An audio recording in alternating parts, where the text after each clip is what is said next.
Semoga insyaAllah berhasil malam ni. Okay, Assalamualaikum.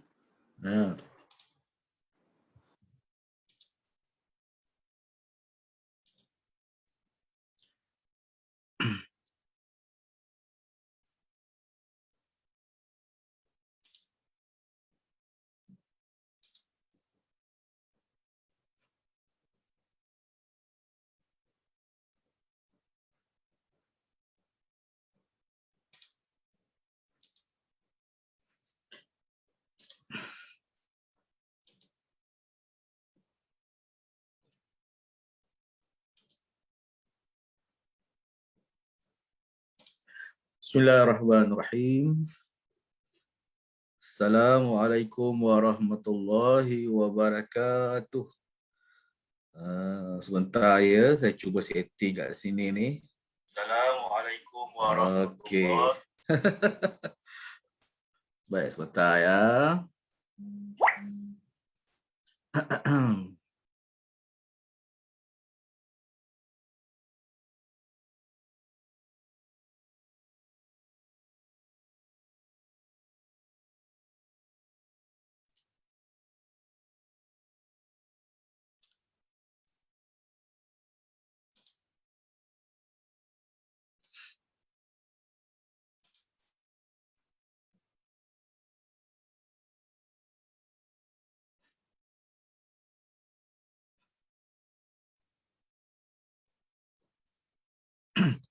Bismillahirrahmanirrahim.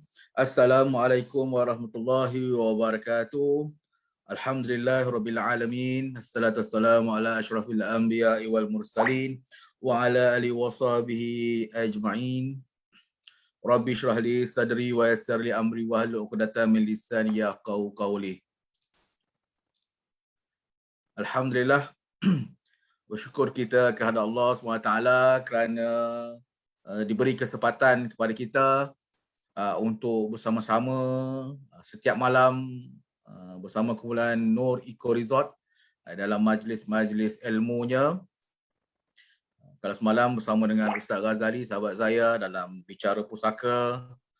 Malam ni, hari Rabu malam, cop-cop siap-siap bersama dengan saya, Papa Bob, khas untuk anak-anak. Dan untuk ibu bapa juga boleh menonton, tak ada masalah. Sebab ni motivasi umum yang kita nak bicarakan pada malam ini. Dan semoga perkongsian pada malam ini kita akan memberi manfaat, menambah ilmu kita, terutama pada anak-anak dan ibu bapa dalam mendapatkan motivasi kita secara berterusan. Ya, ini konsisten. Malam ini saya berseorangan. Saya kena kendalikan sendiri benda Allah ni. Tapi jangan risaulah, insya-Allah kita cuba berikan yang terbaik kepada tuan-tuan dan puan-puan sekalian yang menonton kita melalui FB Nur Eco Resorts. Tuan-tuan dan puan boleh nyatakan pandangan, komen di ruangan yang diberikan. Yang mengikuti kita di link Zoom, tuan-tuan dan puan boleh di ruangan komen, ruangan chat kita ni, tuan-tuan boleh mengomen lah, menulis apa-apa yang patutlah, pandangan dan sebagainya. Dan tuan-tuan dan puan, kita juga buka talian hotline kita 0329358020. 0329358020. Jadi tuan-tuan dan puan boleh mengikuti ataupun memberi pandangan juga di talian hotline yang kita berikan. InsyaAllah ya. Okey, baik. Tuan-tuan dan puan, tajuk malam ni kita sambung daripada tajuk minggu lepas. Minggu lepas kita bicarakan tentang anak-anak okey ke tu? Satu. Malam ni kita sambung yang lepas, anak-anak okey ke tu? Dua. Kalau masih ingat, minggu lepas kita bicarakan tentang tajuk motivasi itu sendiri. Bagaimana dapatkan motivasi. So seperti yang kita maklum pada minggu lepas, motivasi itu ada dua. Motivasi primer dan motivasi sekunder. Okey, motivasi primer dengan motivasi sekunder. Motivasi primer ni maksudnya yang kita lahir-lahir dah ada dah. Motivasi ni dah ada masa kita lahir-lahir, dah ada dah motivasi ni.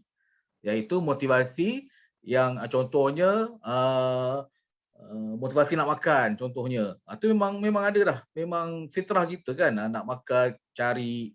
Kemudian motivasi kita untuk ada tempat tinggal, kediaman. Kemudian kalau kita nak berpakaian, itu semua memang fitrah kita.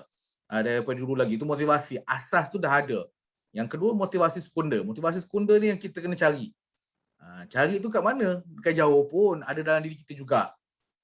Nak kena cari apa kelebihan, potensi yang kita ada ni, kita kena cari, identify supaya potensi yang kita ada dalam diri kita ni kita boleh keluarkan dan gunakan dia terutamanya untuk survive. Untuk kita survive dalam dalam dunia kita, ataupun dalam kita nak mencari pengaruh, kita nak gunakan untuk bekerja, kita nak cari rezeki, itu kita gunakan kita punya motivasi sekunder kita.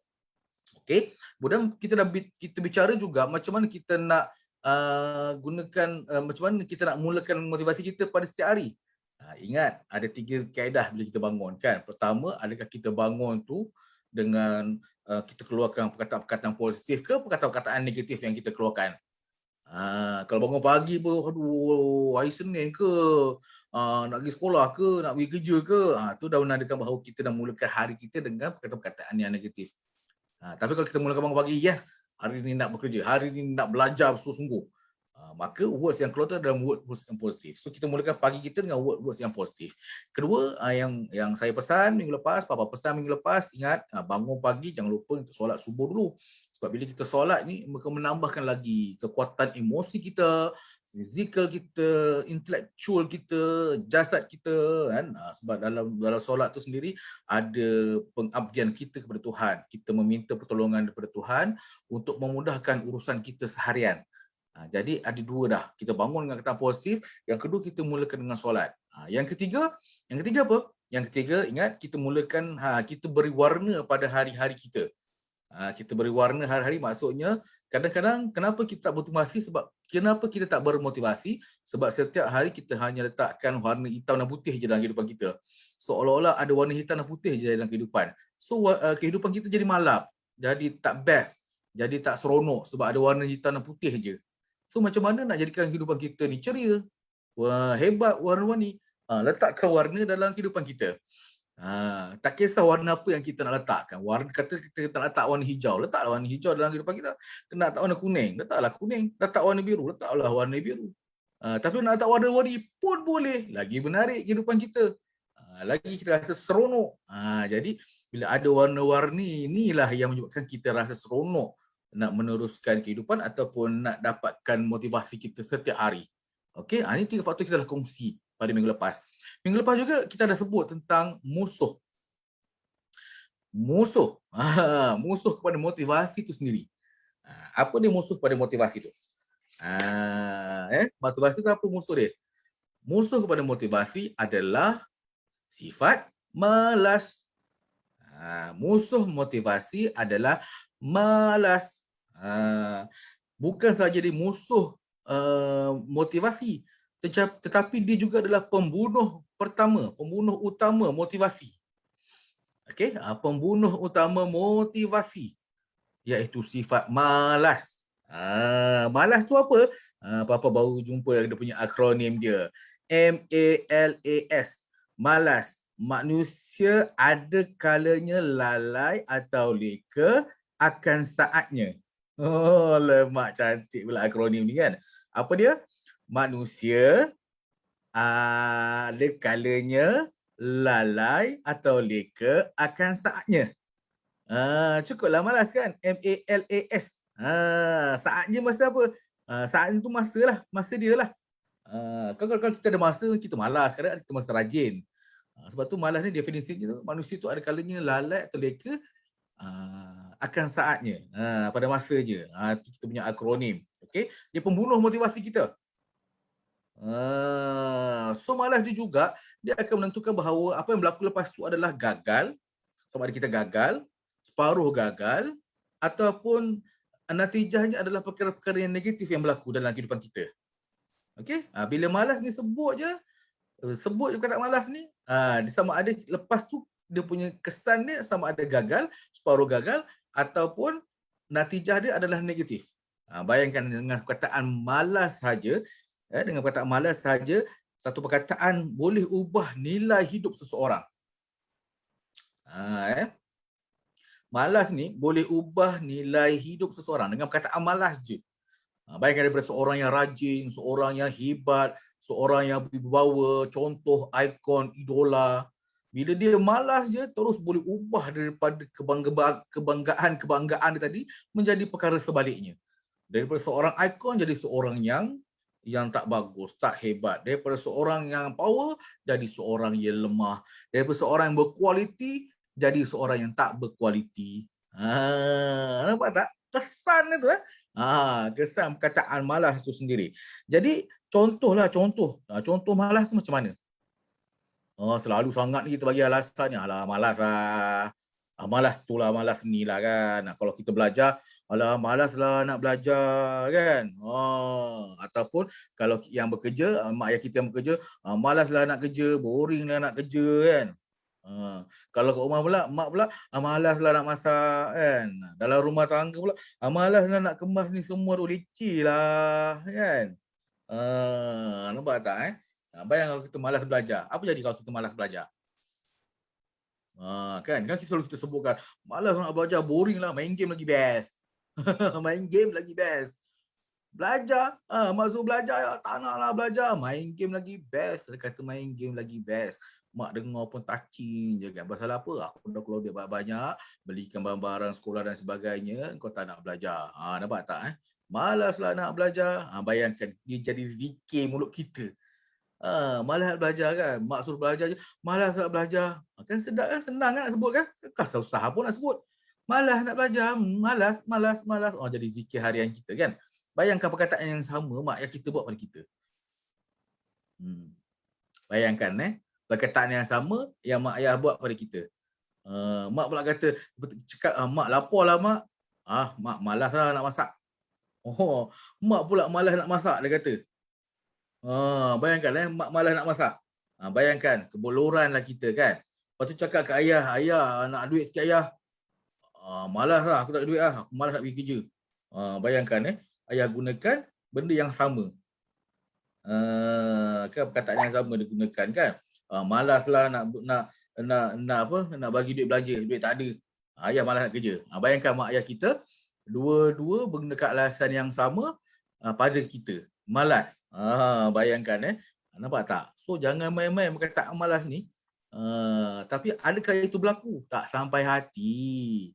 Mak kita dia cakap, mak nak makan lah mak. Macam mana pun mak mesti disediakan. Kalau tak nak sediakan pun mak akan usaha keras. Cari ke, beli ke apa ke, sebab tak nak anaknya dalam kelaparan kan, contohnya. Lepas tu kita pun cakap dengan ayah, ayah nak duit sikit lah. Okey, ayah pun bagilah duit sebab ayah bekerja kan. Dia tak sebut perkataan malas. Macam mana marah macam pun pada kita pun, mak ayah kita tetap bekerja. Ayah kita tetap bekerja je untuk cari rezeki untuk kita. Dia nak malas juga macam kita. Tapi sebab dia fikirkan kita sebagai anaknya kan, anak-anak dia yang perlu besarkan dengan penuh kasih sayang, maka ayah pun telan alasan-alasan tersebut. Keluar juga bekerja, cari rezeki untuk kita. Kan, cari rezeki untuk kita. Jadi mak pun sama juga, tak mampu nak bagi alasan, tak sanggup tengok anak kelaparan, maka dia pun kongsi, dia pun masak jugalah untuk kita. Okey, so ini yang kita nak kena faham betul-betul supaya tidak berlaku pada kita sifat malas ni. Malas nak belajar, malas nak buat macam-macam, tak nak dah kan. Okey, so bila malas berlaku pada kita, ada dua perkara. Kita tak ada pilihan. Kita tetap ada pilihan nak buat tentang malas ni. Pertama, biar je lah malas tu. Kan? Biar je lah malas tu datang, biar buat tak tahu je, malas, biar layan je malas kan. Ataupun kita nak buat perubahan. Tak naklah malas lagi. Tak naklah malas, nanti menyusahkan ramai orang, nanti susahkan semua orang. So tak nak malas-malas dah. Okay? So kita ada pilihan kat situ. Sama ada kita nak biarkan ataupun kita nak ubah kita punya malas kan. So bila malas, apa yang tak nak buat bila kita malas? Bila kita malas, pertama tolong ingat kembali why. Why? W-H-Y. Why? Bila kita malas, apa nak kena buat? Ingat kembali why. Kenapa kita buat sesuatu? Kenapa kita buat sesuatu? Contohnya bila katakan kita buat kerja rumah, malas lah. Jadi bila ingatkan why, kenapa kena buat kerja rumah tu, supaya kita dapat jawab exam dengan mudah dalam peperiksaan. Contoh. Kita tahu alasan kita tu nak sebab apa belajar, sebab kita nak mudah jawab dalam peperiksaan. Ada jawapan yang mampu kita tulis pada peperiksaan. Sebab itu kita letakkan why tu dalam diri kita bila kita rasa nak malas tu. Kenapa nak kena makan? Sebab perut tengah lapar, contoh kan. Kita tahu kita tengah lapar ni. Tapi malas lah nak makan, boleh macam tu. Perut tengah lapar ni, bunyi kerak perut tu lah, bunyi berdisko dalam perut tu kan. Tiba-tiba kita bagi tahu, malas lah nak makan, boleh macam itu. Bernyanyi sungguh dalam perut tu tak?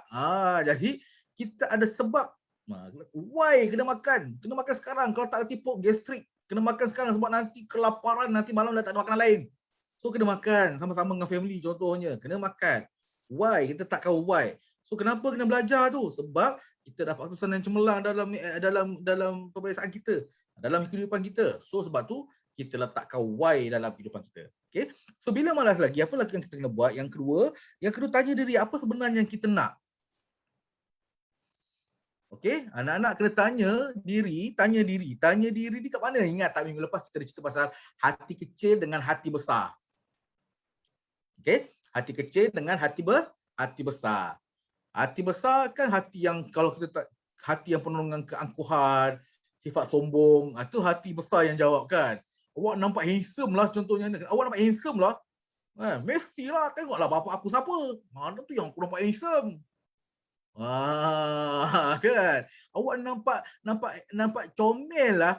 Well, beranak dekat UK kot.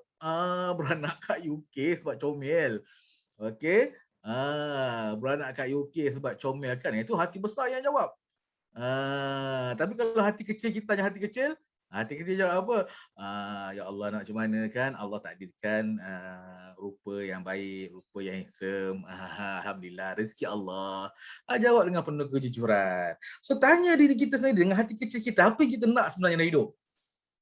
Contohnya kata belajar tadi, kita kena belajar? Sebab apa? Nak dapatkan cita-cita ataupun dapatkan kerjaya yang bagus dalam kehidupan.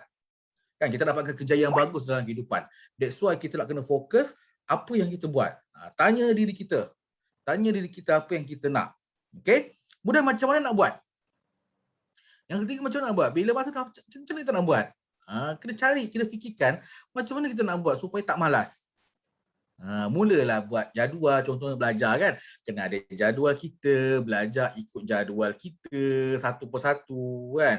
Kalau petang tu pukul 2 sampai pukul 4 tu waktu untuk kita menyiapkan semua kerja rumah. So time tu kita siapkan kerja rumah kita. Kan? Kalau malam tu kita spend ke masa untuk belajar subjek tertentu yang kita dah susun, Isnin lain, Selasa lain, Rabu lain, Khamis lain, Jumaat lain, Sabtu Ahad lain. So kita ikut jadual yang kita letakkan. Barulah kita tahu apa yang kita nak buat. Okey? Baik. Nak cerita pasal malas ni, Papa nak bawa satu cerita. Ni kisah benar tau sebenarnya kan. Macam mana bila orang malas dia, apa yang jadi kan? Ada dekat cerita ni dekat Korea, dekat Seoul. Dekat Seoul ni ada seorang pemuda dia malas sangat-sangat. Malas gila, kalau bahasa anak-anak kan malas gila-gila. Bukan saja daripada kecil sampai ke tua dah, umur dah 40 tahun. Dia malas. Kerja pun tak nak, malas. Duduk rumah habiskan duit mak bapak je. Malas. Dia punya malas dia sampai mak ayah dia risau. Mak ayah dia pula risau pasal malas dia tu. Kan? Mungkinlah sayang anak sangat kot kan. Biar je anak macam itu sampai umur 40 tahun anak dia malas. Si bapak ni umur dia 75 tahun. Bayangkan umur 75 tahun, anak dah umur 40 tahun, anak dia malas.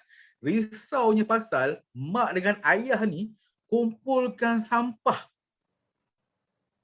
dekat rumah. Si ayah ni umur 70 tahun kumpulkan sampah kat rumah. 10 tahun simpan sampah agak-agak banyak mana? Dalam berita ni dikatakan lebih kurang dalam 150 juta tan. 150 juta. 150 tan.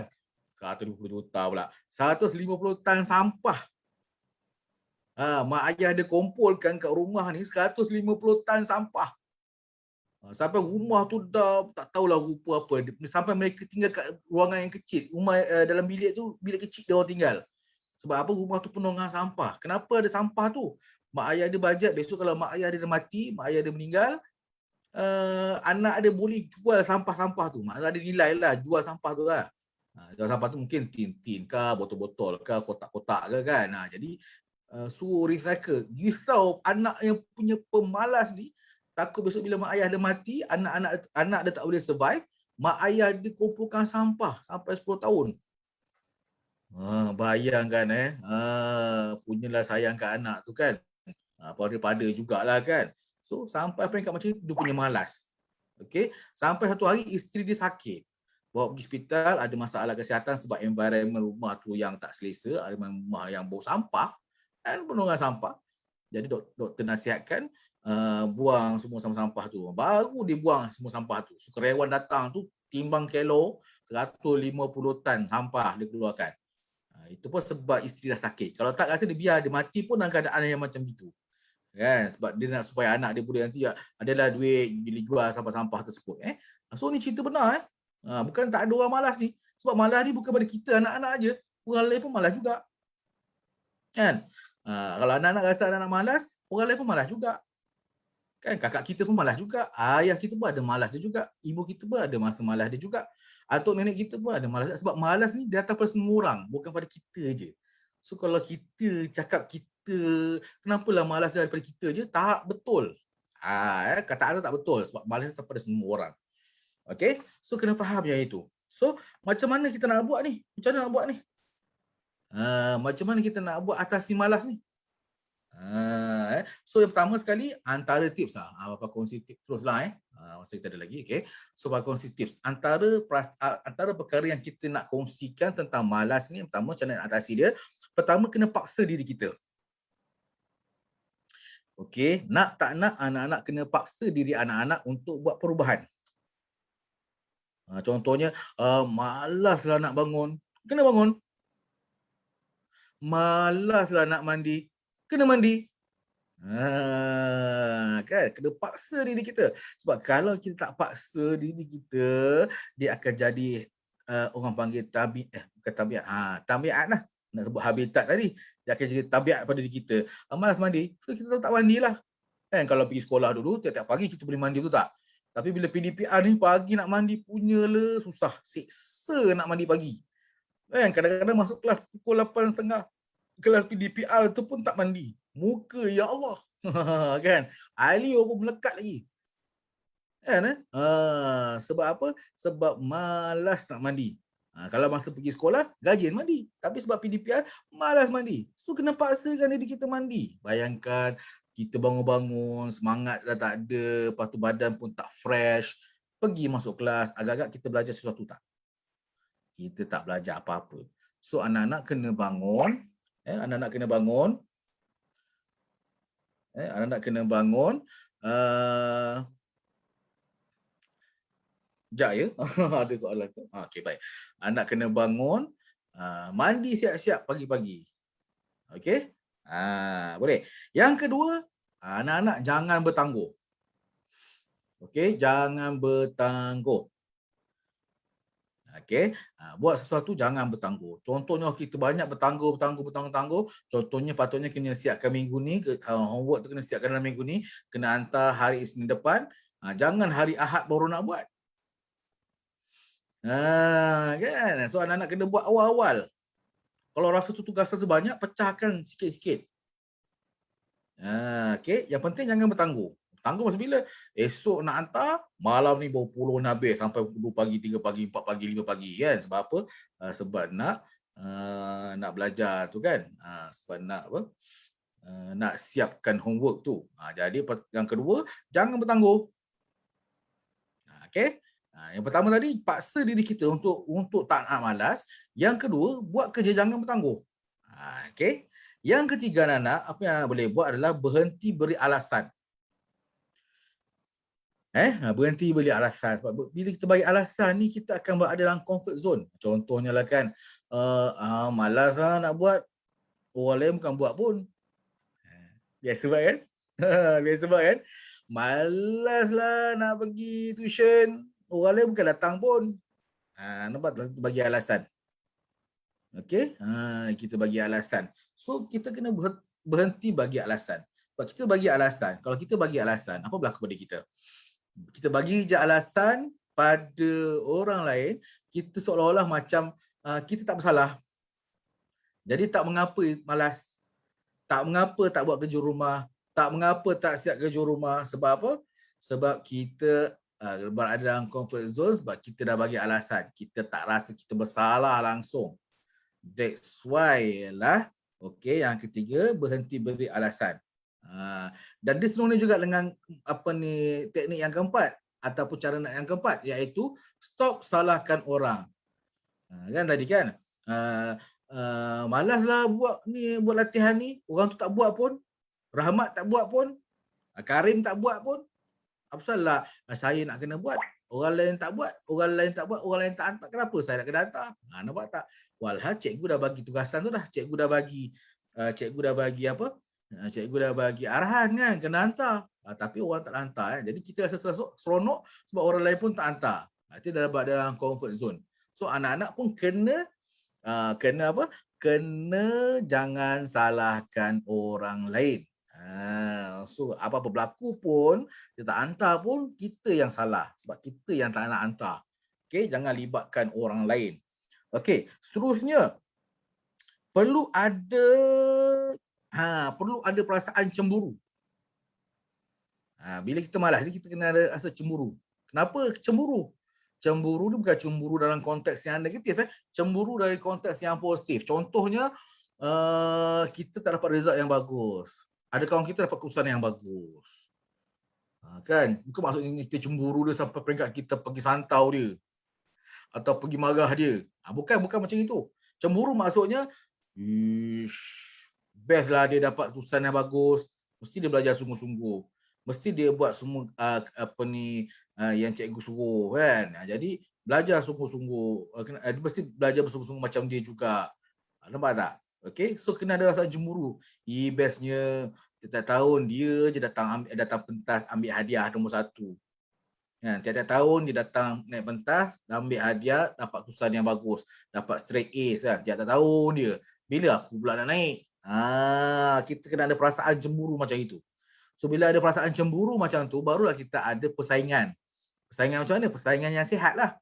Jadi kita pun berlumba. Sama ada berlumba belajar sendiri untuk menyaingi dia, ataupun belajar dengan dia. Kan? Boleh tak kau ajar aku kan? Aku cemburu lah je lah kau je dapat nombor 1. Kan? Kalau kawan tu baik, kawan tak apa, aku belajar dengan aku. Belajar dengan aku. Aku orang tunggu je orang nak belajar. Tapi kalau kawan tak nak belajar dengan aku nak buat macam mana kan? Kawan nak belajar, jom kita belajar sama-sama. Kan best macam itu, persaingan yang sihat.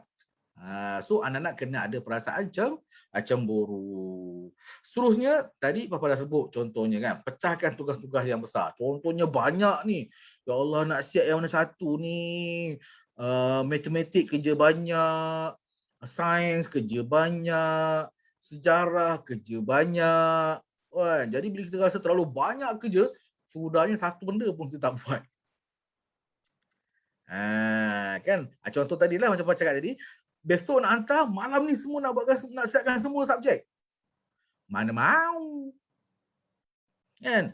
Bayangkan esok nak hantar, malam ni sains nak siapkan malam tu, matematik nak siapkan malam tu, sejarah nak siapkan malam tu. Macam mana kita nak siapkan? Tak boleh. That's why kita kena pecahkan tugasan tu, kecilkan tugasan tu.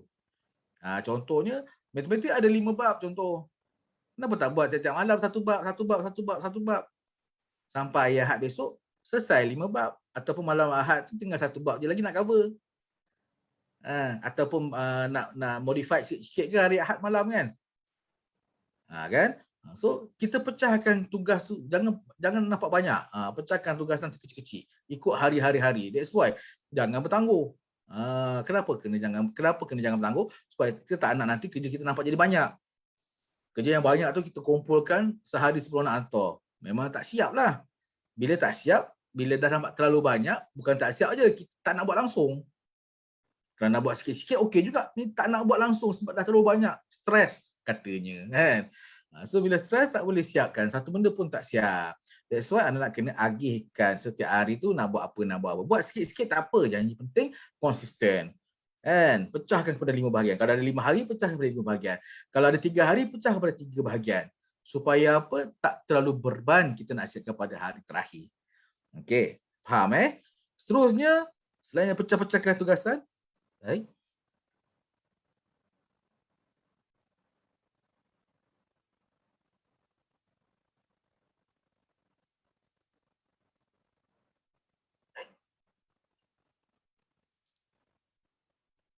Entah ya.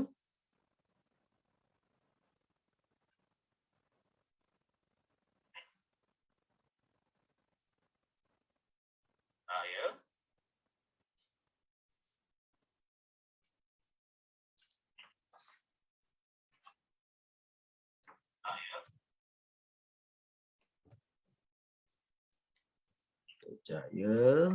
Dia terkeluar pula.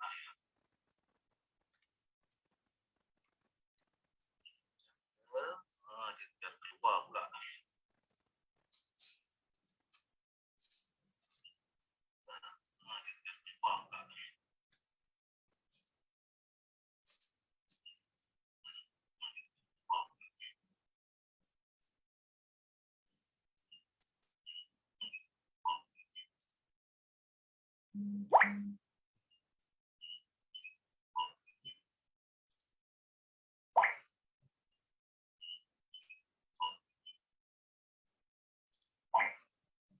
Okey. Boleh minta maaf. Ada masalah teknikal sikit. Minta maaf. Okey. Baik.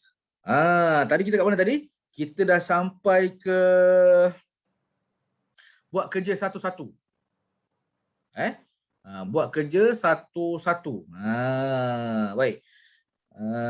Okey, lepas kita buat kerja satu-satu, kita dah selesaikan, kita dah pecahkan tugasan besar, kita buat kerja satu-satu. Contoh dia kita buat sains, kita buat sains dulu. Selesai sains, buat matematik. Kadang-kadang kejap pegang sains, teringat matematik, buat matematik. Lepas tu buat matematik pula, teringat pula subjek sejarah. Fikir sejarah pula. Kan? Jadi, ni dah kelang kabut, kan? Kita panik. Jadi, tugasan tu selesaikan satu-satu. Dah siap matematik, pergi pada sains. Dah siap sains, pergi pada sejarah. Okey, so kita nak susun satu-satu. Okey, baik. Seterusnya, 2 minutes rule. Okey, istilah dia 2 minutes rule. Apa guna 2 minutes rule ni? 2 minutes rule ni macam kita anggap satu tugasan tu macam 2 minit je. 2 minit je siap lah. Walaupun kerja tu banyak kan. Tapi kita nak pujuk hati kita, ni, kita katalah 2 minit je. 2 minit je siap. Kenapa? Kenapa nak kena pujuk hati tu dalam nak kena kata 2 minit je siap? Sebab kita nak start satu benda tu. Okey, kita nak mulakan, kita nak mula start. Kalau kita tak start, kalau kita tak mulakan, kita akan kita akan rasa malas je lah. Tak nak buat apa-apa lah. Tapi bila kita katakan 2 minit, 2 minit je kerja ni kan, lagi 2 minit, 2 minit je siap.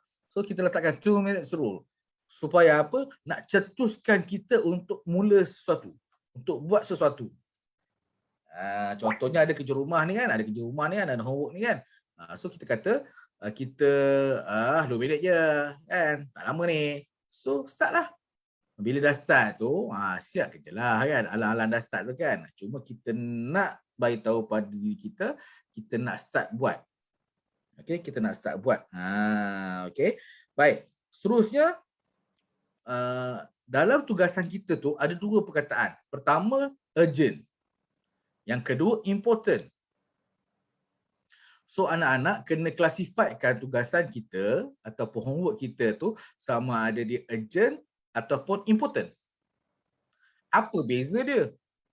Beza dia kadang-kadang ni nak kena siapkan. Contoh dapat tugasan matematik. Matematik kata, cikgu kata kena siapkan, wajib. Penting ni. Penting. Tapi mungkin tak segera. Faham tak? Kan? So nak kena tahu mana satu tugasan yang penting, mana satu tugasan yang segera. Yang mana satu urgent, yang mana important. Kadang-kadang semua important. Tapi cikgu cakap, make sure siapkan. Ni tugasan yang penting. Kena siapkan. Bila nak hantar, lagi 2 minggu. Oh, lambat lagi. Satu lagi juga penting. Bila nak kena hantar, esok. So anak-anak kena siapkan esok. Yang dulu, siapkan dulu yang urgent. Okay, so kena faham urgent dengan important. So anak-anak kena siapkan urgent. Dahulukan yang urgent daripada yang important. Dia penting, semua penting. Tapi yang mana nak kena segerakan. So anak-anak kena tahu tugasan yang mana yang kena disegerakan, mana yang boleh delay sikit ataupun lambat sikit. So buat yang kena segera. Okey. Kemudian bila kita buat suatu kerja, nak beritahu bila kita buat satu kerja, anak-anak kena faham satu benda Papa tahu semua orang ada macam-macam gadget sekarang ni kan. Semua orang ada handphone, orang ada tab, orang ada gaming, ada macam-macam lah kan. Ada macam-macam gadget ada kan. Tapi bila kita buat satu kerja, kalau boleh elakkan semua gadget kita ada. Kalau perlukan untuk Google sesuatu, okey. Kan? Tapi yang paling penting contohnya media sosial ni jangan layan langsung. Kan? FB, WhatsApp, Instagram, TikTok, apa lagi? Macam-macam lagi tu kan. Okey, YouTube. Okey, kalau boleh masa kita buat kerja jangan layan benda ni semua. Kan? Ya, itu media sosial satu, handphone satu juga. Kan kadang-kadang member tengah belajar, member WhatsApp. Kita pun tengok. Kan? Mungkin satu WhatsApp tu layan juga. Lepas tu okey lah, tak apalah, abaikan, tak penting. Kita fokus belajar balik. Tiba-tiba bunyi lagi, kita tengok lagi WhatsApp. Nampak tak? Satu ada distraction, gangguan kan. Macam tadi Papa pun terganggu juga kan. Bila tengah tengok ni, lepas tu ada orang lewat WhatsApp dan sebagainya, ada terganggu. Nampak tak? Distraction berlaku. So kita belajar pun sama. Okay, bila kita belajar pun distraction tu terjadi juga. Berlaku juga. So bila kita belajar ataupun kita buat sesuatu kerja, kalau boleh gadget medsos, media sosial lah. Media sosial ni jangan layan langsung. Okay, kalau boleh jangan ada dengan kita, jangan ada langsung dengan kita. Kalau boleh handphone, kalau tak pakai handphone tu untuk buat Google something ke, nak cari sesuatu ke, letak jauh. Simpan dalam bilik ke, simpan dekat loker ke, bagi mak ayah pegang ke. Jangan pegang sendiri sebab dia akan ada distraction berlaku. So bila distraction, gangguan-gangguan tu berlaku, kita ni malas nak siapkan tugasan-tugasan kita. Nampak tak? Okay?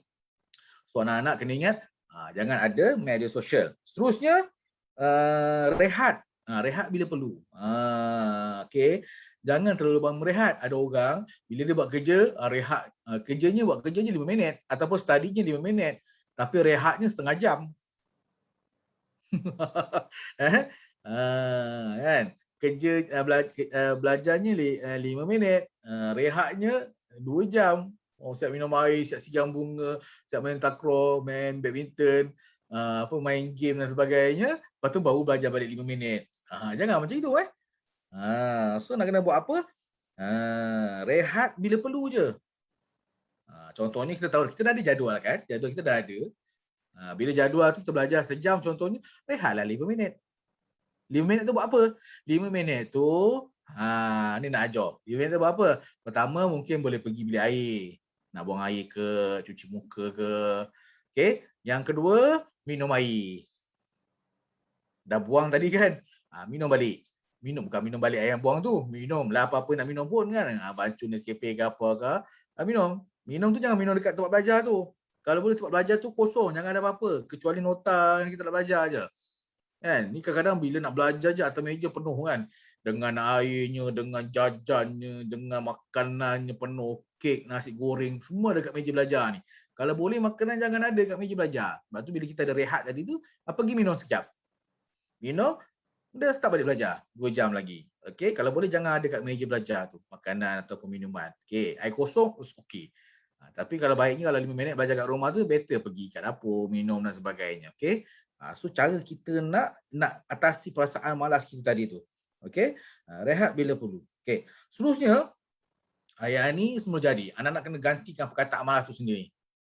Gantikan perkataan malas tu kepada pantas. Kena pantas. Kena pantas. Sebab malas dikatakan dia berlaku bila kita berseorangan. Okey, bila berseorangan. Tapi kalau ada kawan-kawan apa semua, jangan malas ni sebab apa? Sebab kita rasa kita sedang diperhatikan kan. Kita ada orang tengok kita. Oh, kan? Ataupun mak ayah kita perhati kita. Jangan berseorangan. Berseorangan ni akan jadi malas ni. Baca sekejap, buat benda lain lah. Buat game, main game ke apa ke sebab tak ada orang perasan kan. Tapi kalau kat rumah, belajar depan mak ke, belajar depan ayah ke, seolah macam diperhatikan, jadi kita akan fokus bila belajar. So, nak atasi pasal malas ni, jangan berseorangan. Kalau seorang-seorang tak ada apa. Tapi kalau kita buat sesuatu kerja, rasa diperhatikan, automatik jadi rajin. Okay. So, anak-anak kena buang malas tu, jangan berseorangan. Okay, jangan buang perkataan malas dengan ganti dengan perkataan pantas. Cepat, segera. Kalau kena panggil buat sekarang juga. Okay. Seterusnya, guna otak kreatif kita. Nak buang rasa malas tu kadang-kadang kita kena ubah environment. Kena ubah pandangan mata kita. Kena ubah kita punya persekitaran. Contohnya, kalau bilik tu biasanya dah 2-3 tahun tu macam itu susunannya. Cuba alih-alihkan perabot dalam bilik kita tu. Kalau anak-anak tu boleh ubah alih-alihkan perabot-perabot dalam bilik tu. Alihkan kerusi tempat lain, meja tempat lain ke, katil tu alihkan sikit ke. Sebab kadang-kadang kita punya mata ni perlukan sedikit perubahan. Supaya kita rasa macam, yes, nak ubah sikit environment kan, belajar dan sebagainya. Okay, kalau boleh ubah yang kat luar rumah tu pun cantik. Kalau mak tak mengamuk lah, kalau ayah tak mengamuk lah kan. Ni tiba-tiba mak ayah balik kerja, tengok sofa dah tempat lain kan. Bukan tempat favorite spot dia kan. Jadi dah kena marah pula kan. Ataupun bunga-bunga tu kan diperbaharui ke, susun letak gambar tu bertukar-tukar ke, kalau boleh sentuh lah. Tapi kalau dalam bilik kita ada bilik personal kita, dalam bilik tu pun kita boleh buat perubahan kecil. Sebab kita nak datangkan, kita nak hilangkan perasaan pasal malas kita tadi. Okay. Seterusnya, beri stamina.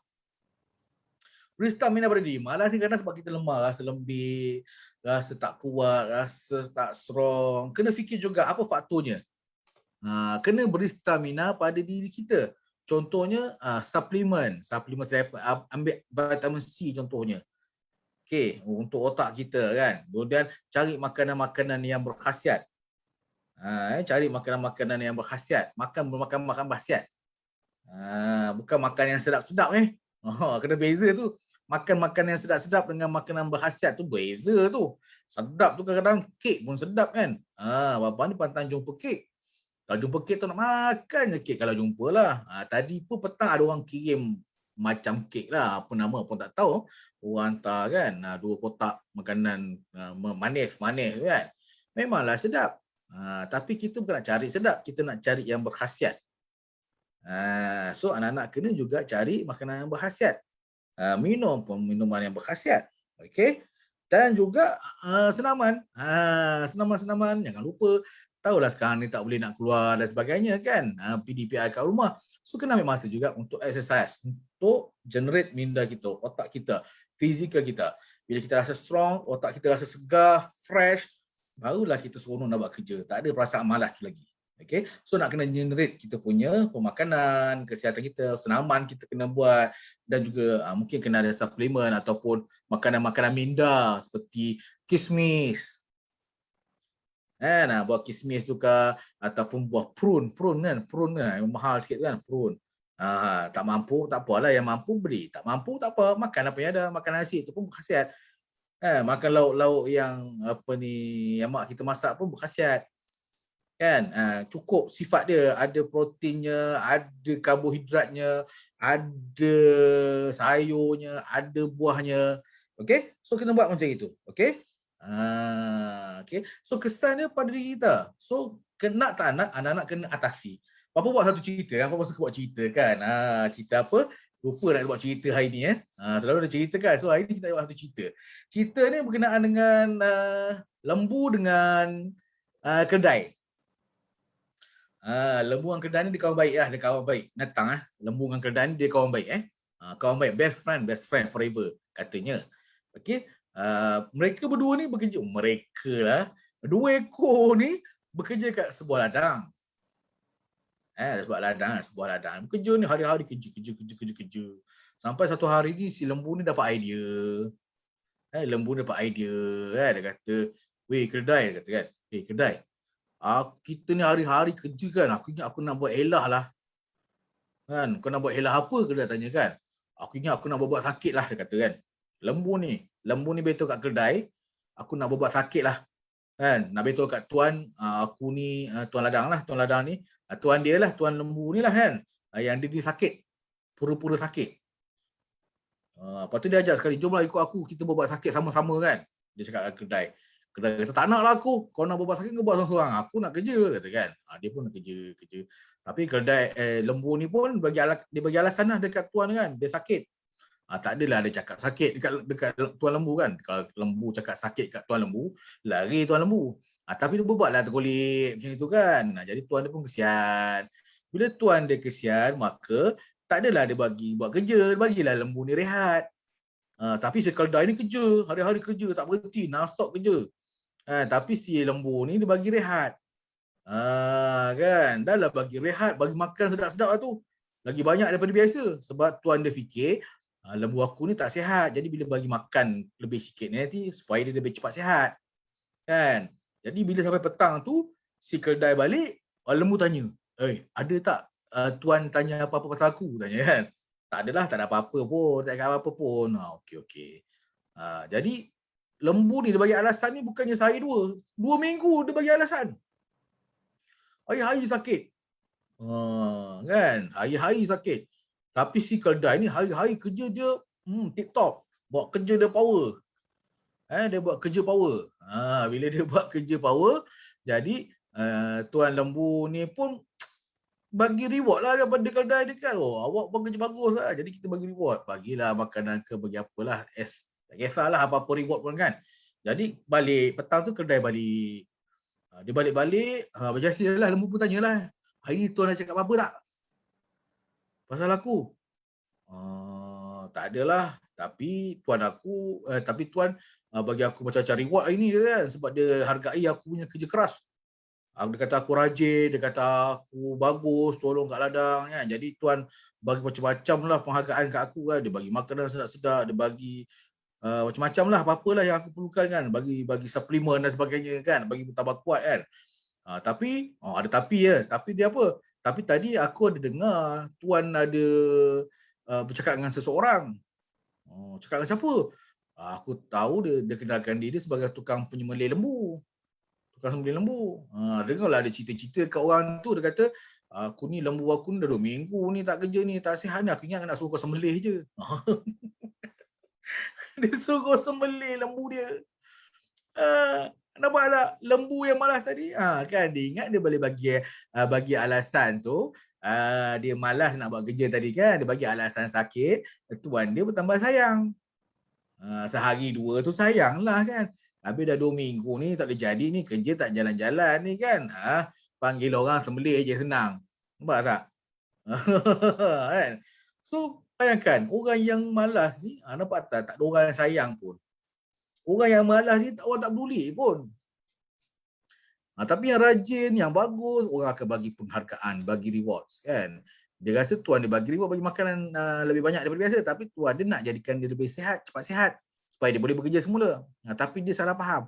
Dia melayan kemalasan sampai 2 minggu, maka akhirnya terkorban diri dia. So anak-anak, pilihannya apa? Nak malas, masih nak malas lagi, masih nak bermalas-malas lagi, ataupun nak jadi lebih bagus, Pilihan kat tangan anak semua. Okey, baik. So, itu yang anak-anak boleh buat cara nak atasi. Okey, baik. Tapi, yang ini untuk mak ayah. Sikit tips untuk mak ayah. Macam mana nak buat anak-anak, macam mana nak buatkan anak-anak ni tak malas. Okey, yang pertama, kenapa anak, okey, soalan dia kenapa anak jadi malas? Okey, kenapa anak-anak kita jadi malas? Okey, pertama, anak-anak kita ni berada di comfort zone. Zon selesa. Anak-anak ni, kenapa anak kita ni malas? Sebab anak-anak kita berada di comfort zone. Kat rumah macam-macam ada. Rumah aircon seorang 5 horsepower, seorang satu. Oh, selesa sangat. Kan? Nak makan apa dapat. Tak boleh dapat order. Boleh Foodpanda, Grab dan sebagainya. Kan? Lepas tu selesa, sofa gebu-gebas, sofa. Lepas tu kapet pula. Kapet tu 10 inci, jalan-jalan tenggelam sampai lutut. Nak cerita je selesa sangat dekat rumah. So bila anak kita terlalu selesa, datanglah malas dia. Kan? Datanglah malas dia, datanglah tak rajin dia tu. Sebab apa? Sebab semua dah ada, dia disediakan dan melayan kemalasan dia. Semua benda ada, gadget semua ada, apa nak semua dapat. Jadi bila benda-benda yang ada melayan kemalasan anak-anak ni, maka anak akan bertambah malas. Okey, so sebagai ibu bapa, kita kena tengok juga. Ada macam tikus eksperimen lah, kita masukkan tikus dalam sebuah botol yang dipenuhi dengan makanan. Masa nak masuk tu boleh lubang tu masuk ke dalam tu kan, jadi penuh dengan makanan. Tikus ni makan, akhirnya dia jadi gemuk. Bila jadi gemuk, dia tak boleh keluar dah. Dia tak boleh keluar daripada buncung botol sebab botol tu dah kecil. Botol tu memang kecil, buncung ni dah memang kecil, tapi tak boleh nak keluar sebab dah gemuk kan, tikus tu dah gemuk, tak nak keluar kan. Jadi sebab apa? Itu analoginya bila anak kita berada dalam comfort zone. Dia dah selesa sangat, jadi tak nak buat apa-apa lah. Alah, buat apa belajar? Mak ayah aku dah tanggung. Buat apa belajar? Nak duit semua mak ayah bagi. Kan? Tu kena faham yang pertama. Anak-anak kita berada dalam comfort zone. Yang kedua, tidak diberikan target. Anak-anak kita tidak diberikan target. Target maksudnya tak bagikan dia sasaran, tak bagi dia matlamat. Contohnya, okey, bulan ni, contoh ni sekarang ni bulan apa? Bulan Ogos. Okey, Ogos ni mak nak Hafiz hafal 1 juzuk contoh. So anak-anak pun macam bila diberi cabaran, diberi bagi harapan, bagi target, maka dia pun buat berusaha keras. Tapi memang kena ada basic lah. Tiba-tiba je anak tu tak pernah mengaji, tiba-tiba suruh hafal Quran. Jenuh lah juga kan. Contohlah kan. Ataupun benda yang simple-simple lah. Okey, seminggu 1 surah kena hafal. Jadi kita, anak-anak kita akan buat. Kecil ni senang kita nak ajar. Jadi daripada kecil lah kita bagikan dia target. Target yang simple-simple dululah, yang mudah-mudah. Kemudian upgrade sikit-sikit. Tentu tadi kan hafal 1 surah 1 minggu. Tengok dia okey sikit, upgrade lah. Sebulan 1 juzuk contoh. Cuba hafal. Ataupun 2 bulan 1 juzuk. Tapi kita pecah-pecahkan berapa surah nak kena ingat. Contoh kan. So anak-anak ni sebab dia tak diberikan target, maka dia tak buat apa-apa. Okay. Pertama tadi dia daripada comfort zone. Yang kedua ni dia tak berikan harapan, tak berikan target untuk dicapai. So ibu bapa kena bagi dia target. Kena buat sesuatu ni. Contohnya, ataupun kalau subjek pembelajaran dia, okey malam ni tolong siapkan nota ni. Ni abah nak tengok, mak nak tengok. Bagi dia target supaya dia boleh buat benda tu. Okey. Yang ketiga, tidak bagi tahu kemalasan dia. Kita tak bagi tahu pun malas dia. Kan? Ini kadang-kadang mak ayah kita, tak apalah anak aku penat kot. Mak ayah yang buat. Tak apalah, tak sampai hati nak suruh anak buat kerja kan. Mak ayah yang buat. Orang lain yang buatkan bagi pihak anak-anak. Kan? So kita tak bagi tahu kemalasan dia. Kita kena beritahu, jangan malas-malas. Mak tak suka, ayah tak suka. So tolong kemas rumah, bangun tolong kemas katil. Kan? Lepas makan cuci pinggan, kena ajar anak-anak kita. Ini masalah kita. Kita lah yang anak perempuan kena buat kerja rumah, tetapi anak lelaki tak buat kerja apa-apa. Kan? Sounds familiar? Biasa dengar kan? Anak perempuan buat kerja rumah, anak lelaki tak payah, tak boleh buat kerja rumah. Tak boleh tuan-tuan dan puan. So untuk kerja rumah, anak lelaki, anak perempuan kena buat sama-sama. Jangan ada pilih kasih, tak kisah dia sulung tak sulung, yang kecil tak kecil, tapi bab kerja rumah mereka kena buat sama-sama. Saya ni sampai dah tua pun pinggan basuh sendiri kalau balik kampung. Pinggan basuh sendiri. Sampai sekarang tak sanggup nak suruh mak basuh, orang lain basuhkan. Pinggan kita makan sendiri. Kadang-kadang ambil pinggan mak ayah apa yang dah siap makan lah, bukan sebelum makan tu dah ambil kan. Mak ayah kita punya pinggan pun kita ambil basuhkan. Okey. Itulah sebab kita dah biasa, dah terbiasa dari kecil. Okey. So, tu tak ada yang tahu kemalasannya. Kita kena ubah. Yang ni yang kita nak kena ubah dalam diri kita. Okey. So, itu sahaja yang kita dapat kongsikan pada minggu ini, insya-Allah. Masa kita pun dah terlebih dah ni. Okey, baik. Minta maaf tadi ada masalah teknikal kita sedikit-sedikit. InsyaAllah setakat itu saja perkongsian Bapak pada malam ini. InsyaAllah esok jam 11 pagi bersama dengan sahabat bapa, Pak Long, untuk bercerita tentang pengalaman beliau berakit di Gumusang. Okey, so perkongsian beliau lah besok pada jam 11 pagi, tuan-tuan dan puan boleh sama menonton. Dan insya-Allah kita akan upgrade juga program-program ilmu kita pada minggu hadapan di page kita di Nur Eco Resort. Tuan-tuan boleh dapatkan maklumat seterusnya lah, nanti perkongsian daripada ustaz-ustaz dan juga percaya saya minggu depan macam biasalah hari Rabu insya-Allah lah. Kalau tak ada apa halangan kita berjumpa pada hari Rabu, dan ustaz-ustaz lain nanti kita akan update dari masa ke semasa di page kita. So tuan-tuan dan puan boleh juga nanti sebarang komen feedback dekat kita punya link yang kita berikan bit.ly/danailmu. Tuan-tuan boleh bagi feedback dekat situ, apa-apa nak kita ataupun ada tajuk-tajuk yang nak kita bantu huraikan, boleh maklum kita kat situ. Saya macam biasalah, tajuk saya motivasi. So insya-Allah kalau tuan-tuan dan berminat untuk mendapatkan khidmat Nur Eco Resort untuk program-program, sama ada program keluarga ataupun program di organisasi anda, boleh menghubungi kita di talian 03 2935 8020. Okey. 03 2935 8020. Tuan-tuan dan puan boleh berhubung dengan kita kalau berminat untuk dapatkan perkhidmatan yang disediakan oleh Nur Eco Resort di organisasi anda. Motivation, aktiviti rekreasi ataupun perkongsian ilmu agama termasuk harta pusaka pun boleh maklumkan di talian hotline yang saya kongsikan sebentar tadi. InsyaAllah sehingga berjumpa lagi pada minggu hadapan. Minta maaf di atas segala masalah teknikal yang wujud. Terima kasih kerana menonton. Kita jumpa lagi insya-Allah. Assalamualaikum warahmatullahi wabarakatuh.